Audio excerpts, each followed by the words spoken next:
Well, hey. All right. Hey, we're live. All right.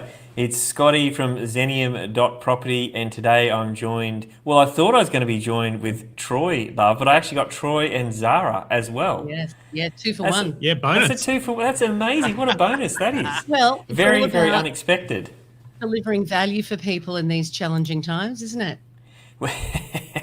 Well, it is. So, look, before we get into your individual backgrounds and how you might bring on some things today, we've already had some comments, and I'll drag him in here. My mate Dan says, I worked with for Troy 20 years ago. Oh, Daniel fantastic. G'day, Dan. Kirkpatrick. That's- Yep. And so I have asked worked with a him, lot of people over the this is years. this is what I asked him, right? And so I didn't tell you that. I didn't tell you that Dan worked, that I knew Dan, but and I said, well, if I said that to Troy, would he still come on the show, right? So then, so Dan says, like, he won't even remember me. So He doesn't actually. G'day, Dan. Yeah. Welcome to the show. Actually, we should point out, Scotty, that we have Zara to thank for this relationship, because Zara spoke to you very, very first, probably about a year ago, yes, maybe more. yes. oh, And it'd be longer than that. It'd be more than 1 year and less than 5, but it wasn't a year. It was a while ago there you now. go. You were extraordinary, Scotty. I've got to say, just right off the bat, that I actually shared this story in corporate settings. So we're professional speakers and we host big conferences.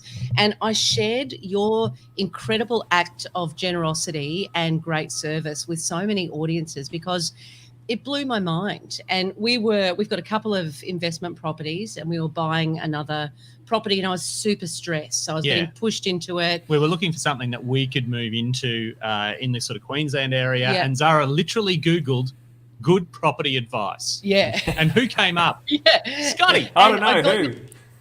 I got your number because I just wanted someone to explain it to me and help me to say, yep, you're doing the right thing, or it's not right for you right now.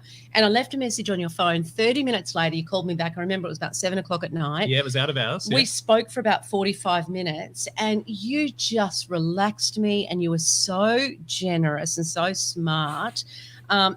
People don't really go out of their way like that. And at the end of it, I said, oh, look, thank you so much. How do I pay you? And you went, no, I just like to help people make better choices when it comes to real estate. And I couldn't believe it. And consequently, I then threw my sister at you. So you've now had a conversation with Cindy about her property choices. Yes. And hopefully at some point you'll make money. But you're a little That's right. We're the beacon Real of light. Property Advice charity at the present time. Right. Yeah. Well, we all are, right? Because, it's the difference between selling and serving right now. No one can be sold to, but everyone needs some help right And it's now. a tough economic climate right now, given that there's so much uncertainty. So people are kind of wondering, how it's going to affect them, but also businesses are wondering, how does this affect me? And we don't really know yet. The other shoe hasn't dropped, No. but it will.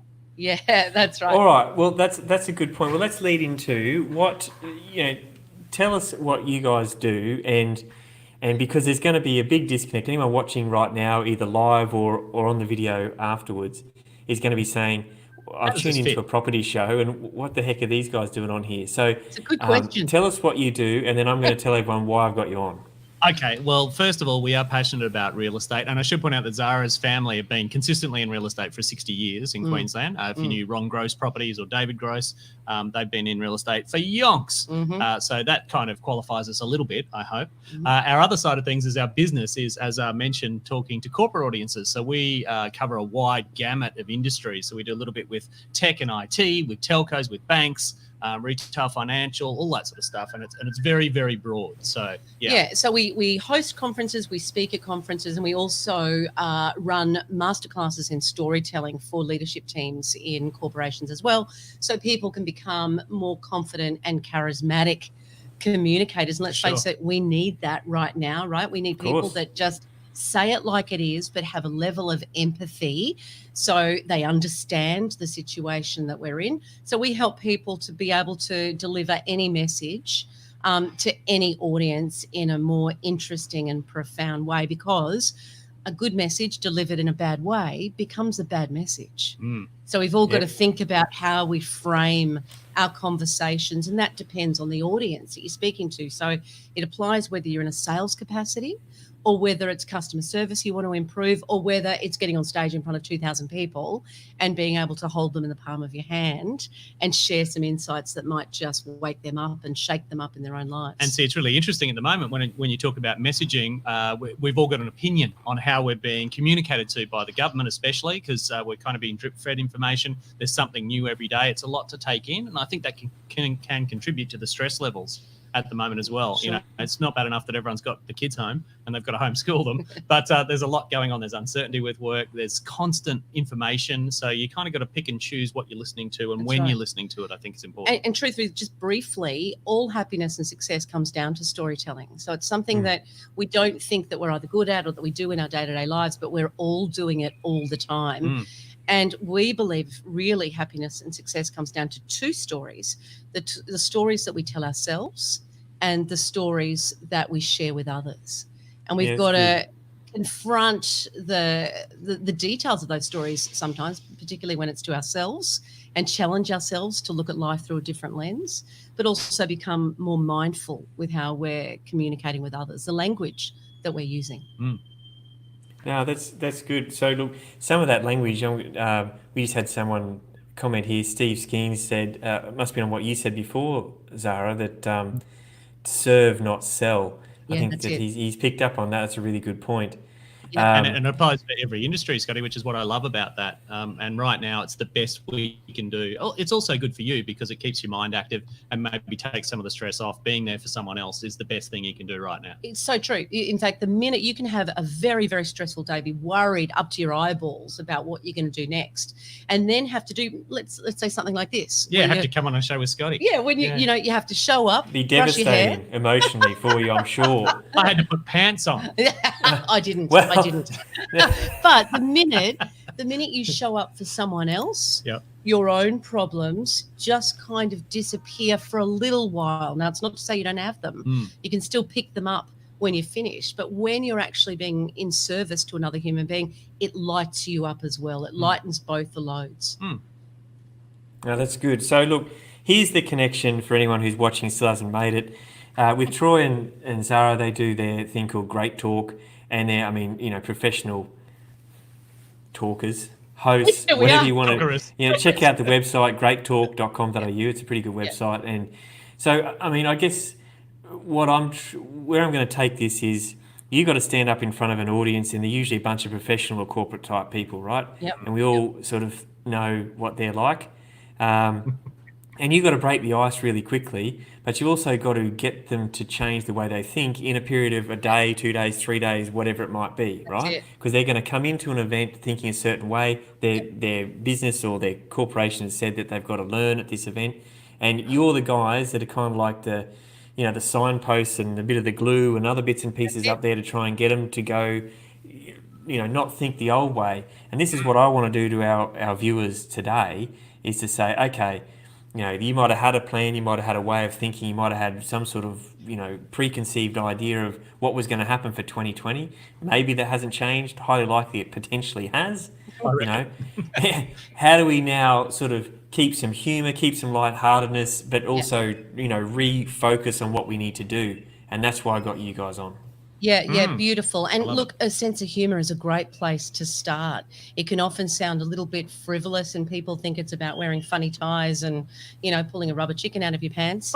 But ultimately, a sense of humour is vital right now, because if you can joke, you can cope. So we need to keep connecting with other human beings, however we do that, and keep our sense of humour, because when we're sitting in humour, it actually makes us smarter. We're more intelligent. We've got access to our peripheral vision and to other opportunities that are around us, because we're playful, we're light. And we're welcoming in creativity, I guess. And the other thing that we've talked about this week is that Australia's really on a war footing currently. And one thing we're known for internationally when we are on war footing is, the sense of the diggers, which first and foremost, the thing that all overseas force list when they talk about diggers is sense of humour. That's what Aussies are famous for. It helps us get through. We come from a colonial past that was pretty rough and pretty tumble. And the one way we could get through was to communicate and have a good sense of humour. Yeah, that's right. Edward de Bono says that humour is by far one of the most significant functions of the human brain because it helps us to work stuff out. It helps us to give context to difficult scenarios, and particularly black humour in difficult times. You know, it's something that you just kind of reach for because you feel that if you don't, you might go under. Well, you certainly see that with Defence Force, with police, ambulance. You know, that dark humour is actually what bonds them together and gets them through it a lot of the time. It's not things that you would, you know, say publicly necessarily. You need to be in the same field to understand it. But now we're all in this together, quite literally. So, you know, humour is something that is okay. Appropriate humour is okay, even if you don't know what's going on. That's right. And I was glad you picked up on that because I'm thinking it's too early to bring out like the coronavirus jokes. You're not talking about that type of humour, right? Like this is... Well, look at the memes that are doing around. There's a lot of memes on the internet. I've been really enjoying those. And actually, we put a whole bunch of them up at Humour Australia on Facebook, so you can check those out. Yeah, because we need something. We need to be able to let the valve off just a little bit, you know, release the pressure just a little bit so we can get back to actually solving the problem. So first step, I would say, is a good sense of humour is something to really cultivate and work right now. And perhaps the other way is to just really sit with your mindset. And we can either see this as a catastrophe. We can see this as, you know, humanity's great demise, that we're never going to be able to claw our way back. Or we can see this as the greatest opportunity of our time.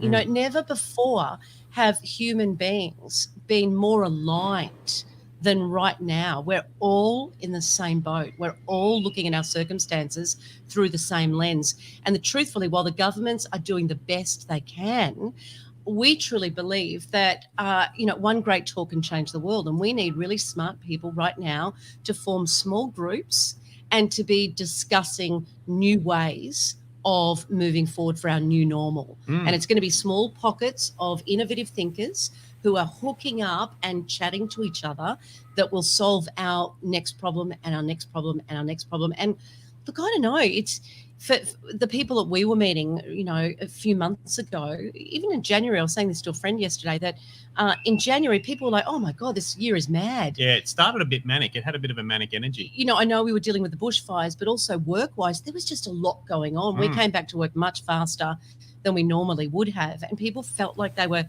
hit the ground running, you know. And for many people, I don't know that the manic pace of our consumerist lives was working for them. Was necessarily working for them. You know, right. we were exhausted, and then some people have said to me, "I'm kind of really enjoying this break," and I know that they're scared. We sit on the scale between stressed and blessed a lot of the time. Definitely. And whilst we can see it as an opportunity, it doesn't mean it's not going to be really bloody hard and difficult to move our way through. But we've got to see it as an opportunity, and we've got to keep our sense of humour if we want to come up with some new solutions.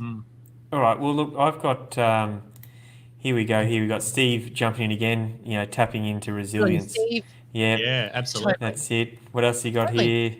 Revert from globalism to community. Well, look, both those points here I want to touch on because whilst you're property investors in your own right and all that sort of thing, you've got a very specific story when it comes into this, and I'd only talked to Troy briefly about it, but one of the first things to stop when all this came about, and so you're the early adopters, you two, was the fact that all mass sort of gatherings and public events stopped.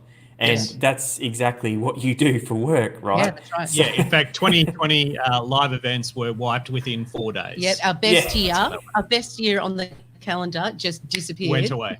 In a heartbeat.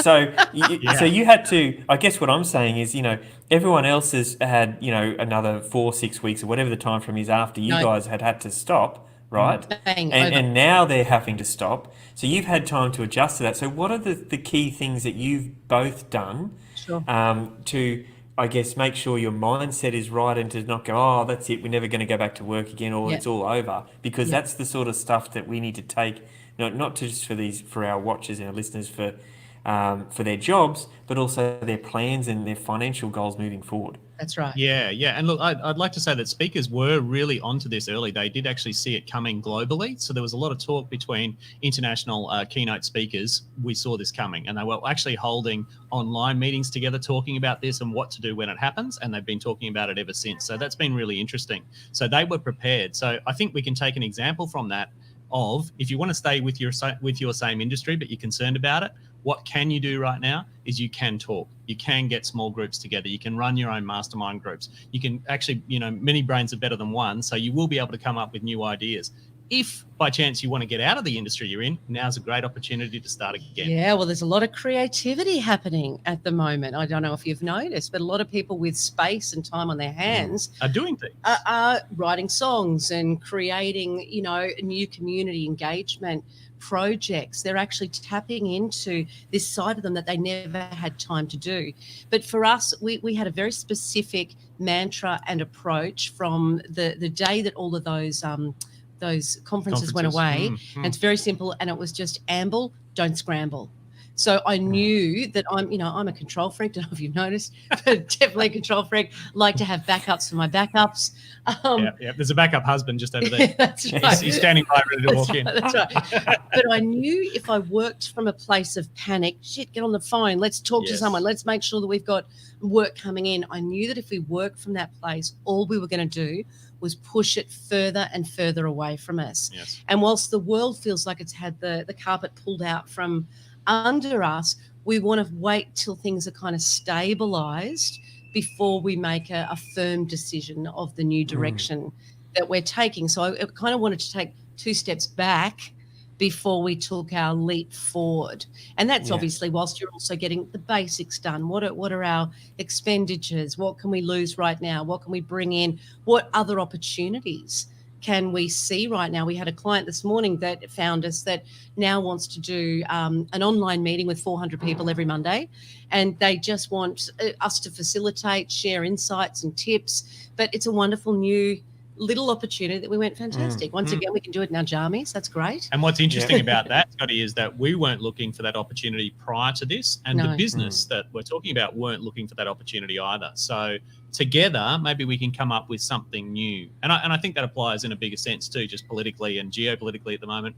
Maybe it's time that we started asking a few more questions and made the system work better for everyone. And learn something new. I know again, it sounds kind of frivolous or trite, but expanding your neural pathways, your capabilities. It's good for your brain. In any area actually affects all the other areas of your life. So if you pick up the guitar or you decide you want to learn the piano or you want to learn a new accounting software, I don't know why you'd want to do that right now, but I know people do. Different strokes for different folks. That's right. Yeah. Just the focus of having a beginning, middle and end, and of finding some progress, of noticing that you're learning something, looking back and seeing how far you've come, that actually positively impacts all areas of your life. And suddenly you've got more confidence to make better decisions in other areas. So I think do something new, explore it, and get back into that beginner's mind again, where you it's a fresh slate. Because what we don't want to do is go instantly back to the way things were and find ourselves in the same position again. It's going to require a pivot, a global pivot from everyone. And some different thinking. And I mean, that's easy for us to say, go and learn something new, because we don't have kids. So if you've got kids at home, what I would love to see, and maybe you can tell me if this works, is letting those kids lead a little rather than I have to come up with everything. Maybe allocate 3 days a week where they're in charge. Let them lead, because they're incredibly creative and they're going to give you something, and you're going to take some of that pressure off, and they're going to understand what it is like to schedule a household. And if that doesn't work, just sell them on eBay, make a few extra dollars on the side. Well, this is the thing, this is what happens. I mean, I think if you're a parent that you're always learning something new. I mean, there's a whole bunch of vocabulary I didn't know existed before I had kids, and there's all sorts of things that I say that I thought I'd never say, like, get your tongue out of the dog's ear and things that you just go, who says that stuff, right? That's just your wife. And that's, so I guess I'm going to pick up here on something that you said, Zara, was when you got the call, that everything was off and the world's exploding, the not to be frantic, it was almost like the T-shirts, remember to breathe. Yeah, that's right. and to Don't go panic. about things. Yeah, I mean, with in our situation, everything with lending and that slowed down, and there's other bits Oh, and pieces, yeah. and we got a lot of partners and in projects and other things, and so we just worked through calling them all and try to talk to them about it, but also sort of Keeping seeing how they're relationships going. up. Keeping Well, this relationships is up. Yeah. that's right, and I think you've got to have that concern, that genuine concern for people and concern for their well-being, because as one of you said earlier on, was that we are all in this together in this time. Yep. You can kind of think you're in your own little world because you're locked at home in your own little world, but at the end of the day, so's your neighbour and so's your mate and so's Yeah. your uncle and Yeah. your auntie and your Totally. cousin. It's all the Totally. same And thing. 4 of the most powerful words, put them together. How can I help? That's all you've Mm. got to say, and say that as many times as you can across the day. I'm sure you found this too, that every day my brain is just scanning through my contact list of colleagues and friends and family. Who do I need to connect with today, and just make sure they're okay, let them know that we're here, we support them, see if they need anything. I probably do 5 of those a day, of just different people in different areas of my life. And again, if you want a good company, be good company. That's what this is. Learn to be the sort of person that people want to spend time with. And again, when you're just there to serve, when you're just there to help, then you're able to actually first build the rapport and then unpack a little bit of what they might need to come up with a solution that perhaps neither of you could see in the first place. Yeah, like if you're Yeah. looking to deliver a deal and all of a sudden that's got the kibosh and you've all had a good conversation about it, so you know that, and you don't know when that might resume, it is actually an opportunity to come up with a better way. So That's right. I noticed Stephen is asking there, do you have a new business model around hosting these meetings? And I reckon that's it, That's mate. right. It's have that conversation. How can I help right now? I know things are difficult. Let's work it out together. You got to keep talking. And the answer to that, Stephen, is yes. So what we're doing right now is exploring the best platforms for being able to get a lot of people online at the same time, because I wonder whether conferencing will actually go back to the way it was. There's a good chance that people would say, why are we spending It's a very high cost area. hundreds of thousands, millions of dollars on conferences every year when we can just get everyone together online? So I think the new version is going to be a hybrid of the two. And so right now we're looking at what are the best platforms, the best providers, and how do we make it look interesting and not like we're, in our lounge room and in our jammies. And the answer is you have a big photo of Melbourne. Yeah, that's right. That's right. That's right. Which we can also see right there. Yeah, the real version's out there. Yeah, that's right. That's good. Yeah, look, I mean, I think that what you mentioned there is when there is a pause or a hibernation or whatever terminology anyone wants to use on this, is there is a time to get creative, look at new ways of doing things. And I'd say that for people with investment property or their plans, I've had some people go, oh, well, they're never going, I'm never going to get into the market again, or I'm going to wait till the market does this, I'm going to wait till the market does that, or whatever. Now, I mean, we're not a big proponent of jumping in any time into investment unless I have an idea of what their personal situation is and that sort of thing. And you can give specific advice, which is exactly what you said at the top of the piece. And it's exactly what you said to me on the phone. It was one of your first questions, I remember, which is, why are you buying this property? What's your intention? And so our intentions are very, very powerful. In terms of speaker coaching, the amount of people that, we would coach, and I'd say, what are you feeling about this performance? We coached somebody that had to perform in front of 18,000 people last year, who's not a speaker, never done it before. So she was terrified.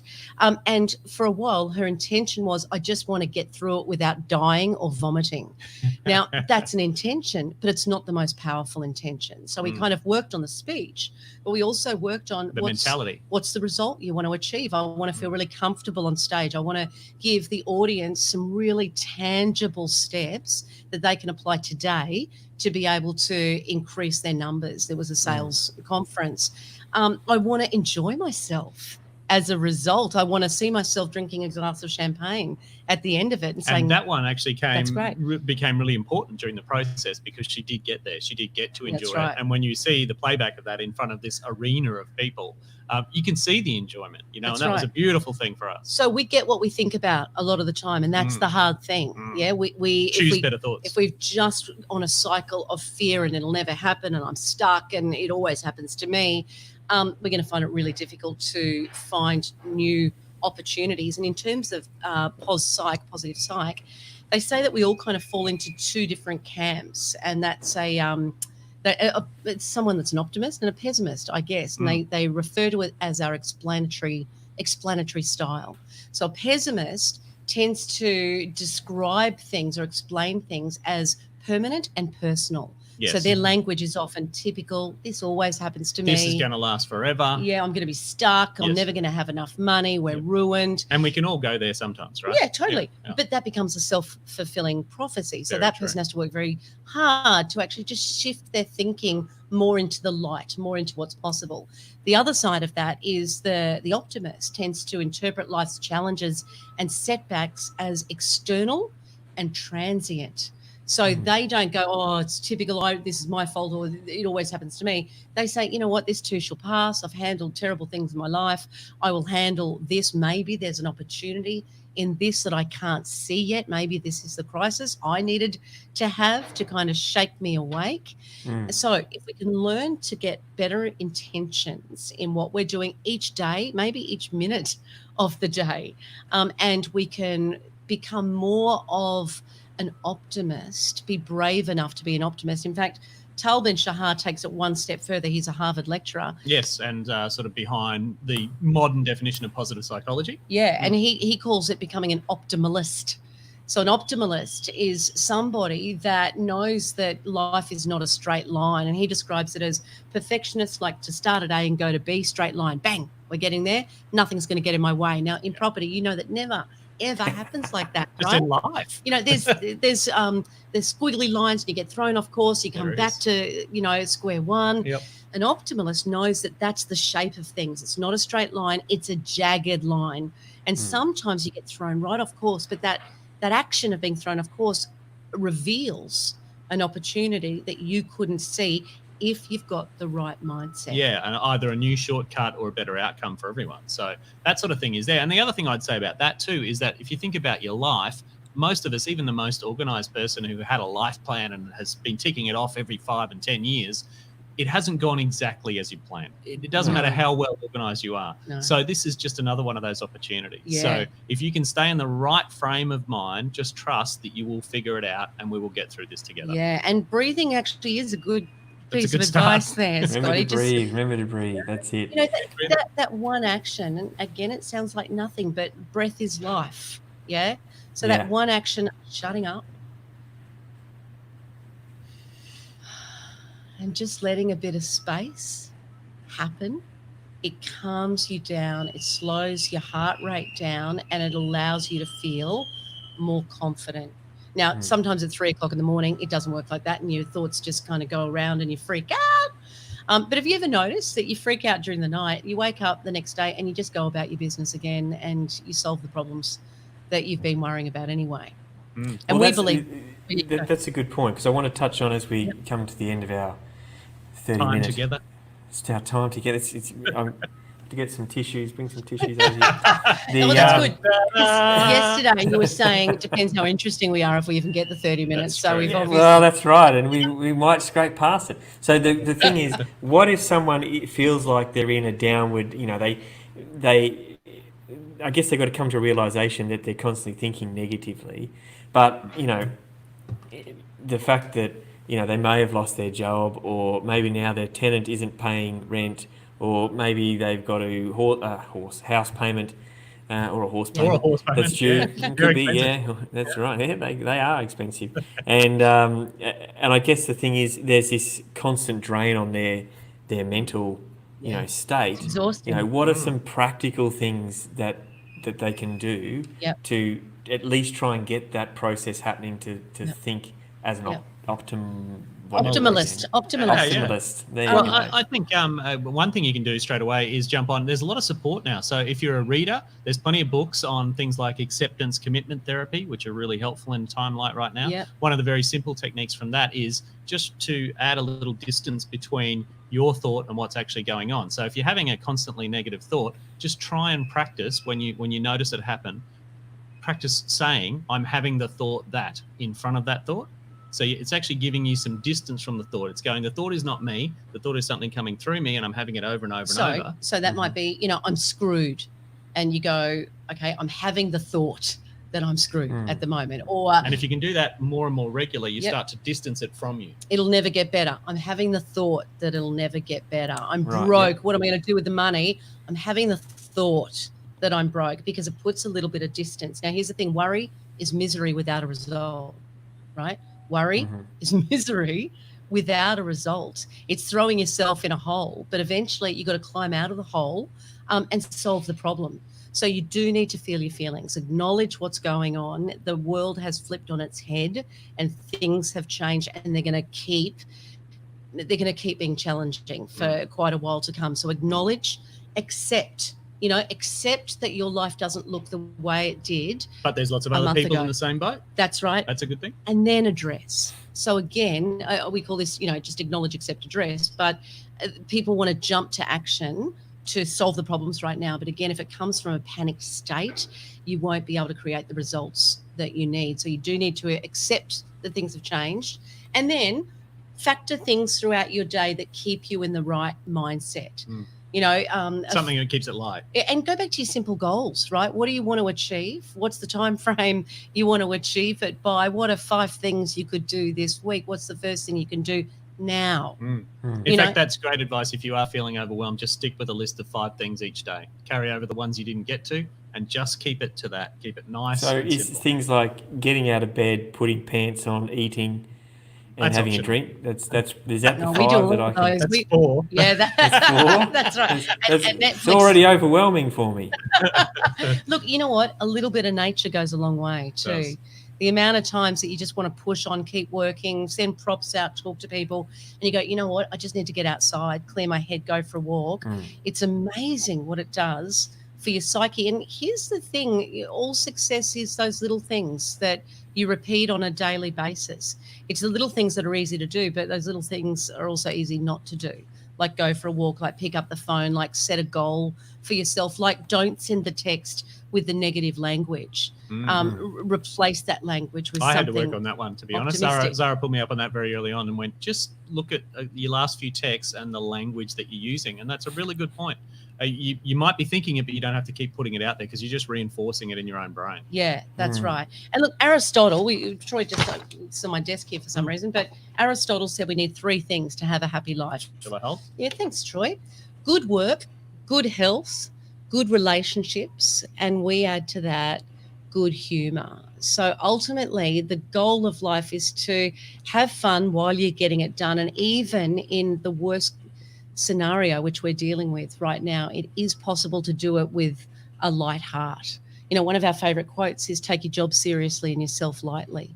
And boy, do we need that right now. And we need that right now, but it is an opportunity. So maybe when you're out of the hole that you've thrown yourself in, be brave enough to maybe do a bit of dreaming. If money was no option right now, if I could do anything, be anything, go anywhere, what would I like my life to look like? And then maybe cast that vision in the future and bring it back to now and make your next decision, your next step through that lens of possibility. It's a great time for a fresh start. And, crisis management, people talk about communicate early, communicate often. And I think we can all do that now. Keep talking to your family, keep talking to your friends, but more so talk to your creditors, talk to the people who owe you money. Just keep the conversation going, because that will help all of us in the long run. All right, we got Steve jumped in here with one last question. How can you transmute? I'm not sure. I think we got a bit of transmute? that. You can transmute. You can transmute. And an example of that, just really briefly, you can't see it in our office, but we love Dr. Zeus. So we've got art of Dr. Zeus in some of our offices, and we just adore it. And then over a period of time, I fell out of love with it. So I went, why did I buy this? And it was very expensive. And I don't think that you can actually even sell it, or, someone said it would appreciate and it didn't. And I just had a really dark lens Well, that around sounds a bit it. like property buying. That's right. That's right. And it surrounds us, and I didn't realize it was just a low level dark thought of a lack of appreciation. And so this week I flipped it and decided to go back into how I felt when I first bought my very first piece and what that felt like. I felt like a kid in a candy shop. Yes. And I felt abundant, and I felt creative, and I felt mischievous. And now I look at that art and I see it differently, and I feel nothing but gratitude. You remember how you felt originally. So we link feelings with experiences. What we need to do is be mindful of what we're fusing together. Yeah, so what we're attaching joy to and what we're attaching pain to, and then maybe flip those. All right. All right. That sounds pretty good to me. We'll leave on that nice and that light note. Well, you know what else? What else helps, Scotty, is appreciation. So thank you for the great work that you do and the awesome human being that you are. Yeah. And all the people that you've touched appropriately in your life. That's a good thing. You're making a difference. That's good. I appreciate that. And look, here's the time for you guys to plug. Is there anything that you guys got any resources or things that they should be looking at YouTube or on your website or something that you want people to go and hit you up for? Well, you can talk to us if you're looking for to become a better communicator, a better storyteller, a speaker. If you're looking to craft your online platform ultimately, or learn how to adjust your style so it's working with a televised audience instead, how to build rapport, just find us at greattalk.com.au. And we've also got an awesome book, I should add, too. This one's fantastic, and it works for all ages. It sort of looks like a kid's book, but it's a book for everyone. It's a kid's book for grown-ups. It's called What is Enough, because human beings, we all share the same two fears, the fear that we're not good enough and the fear that we won't have enough. So we wrote a book it's all about believing in yourself and in your potential to create anything you put your mind to. That's right. And that's on your website here. It is, yeah. Is it? Just Great. whatisenough.com or at Great Talk, you'll find us there. Awesome. Yeah. All right. That's good. Well, thank Beautiful. you both very much. And look, if I knew that you were coming on Zara, we would have promoted that and had 50,000 viewers instead of just trying to get nice. by. I'm clearly the least popular one. Yeah. That's right. But I have the cool shirt. They'll check it out later though, Scotty, right? There'll be some shares. That's exactly right. That's right. Share the love, share the video. All right. Thank you both very much. And pleasure. we had Steve, our gold commentator for the day. Steve. Beautiful. Keep Thanks, up the good work, Steve. All right. Thank you Beautiful. both. Thanks, Scotty. See you later. Bye-bye.